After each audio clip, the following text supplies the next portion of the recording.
নমস্কার বন্ধুরা, the tell of the Bong কিচেনে আপনাদের অনেক স্বাগত। আজকে আমি যে রেসিপিটা বানাবো সেটা হলো মাটন ডাক বাংলো। প্রথমেই আমি মাটনটাকে ম্যারিনেট করে নেব। তো মাটনটা ম্যারিনেট করবার জন্য যেটা নেব, আমি এখানে 500 থেকে 600 গ্রামের মতন মাংস নিয়েছি। তার মধ্যে সামান্য জিরে গুঁড়ো, হলুদ গুঁড়ো, কাশ্মীরি মির্চের লঙ্কার গুঁড়ো, আদা রসুন বাটা, টক দই আর সর্ষের তেল দিয়ে ভালো করে আমি অন্ততপক্ষে 2 ঘন্টা ম্যারিনেট করে রাখবো। যদি সম্ভব হয় তাহলে আরও কিছুক্ষণ ম্যারিনেট করলে আরও ভালো হবে।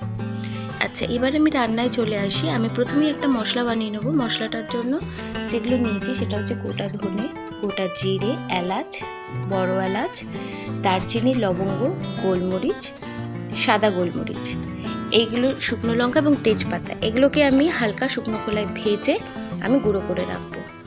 এরপর আমি একে একে আগে থেকে করে রাখা ডিম সেদ্ধ এবং আলুটা ভেজে তুলে নেব।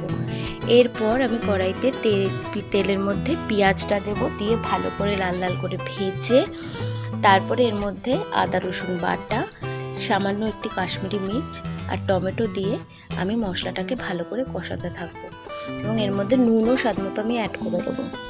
এরপর আমি অ্যাড করব মাংসটা প্রায় আমি সিমে রেখে প্রায় ঢেকে আমি 40-45 মিনিটের মতন মাংসটাকে কষাবো। এরপর আমি যে মশলাটা করে রেখেছিলাম, বেশ খানিকটা মশলা তার মধ্যে দিয়ে মশলাটা আমি আরও 15 থেকে 20 মিনিটের মতন কষিয়ে নেব। মশলাটা কষে গেলে এরপর আমি এর মধ্যে জল দিয়ে আলুগুলো দিয়ে আরেকবার ওই গুঁড়ো মশলাটা একটু দিয়ে কিছুক্ষণ ফুটতে দেবো। ফোটা হয়ে গেলে আমার মাংসটা সেদ্ধ হয়ে যাওয়ার পর নামানোর একটু আগে আমি ডিম সেদ্ধগুলো হাফ করে কেটে ওর উপর দিয়ে দেবো।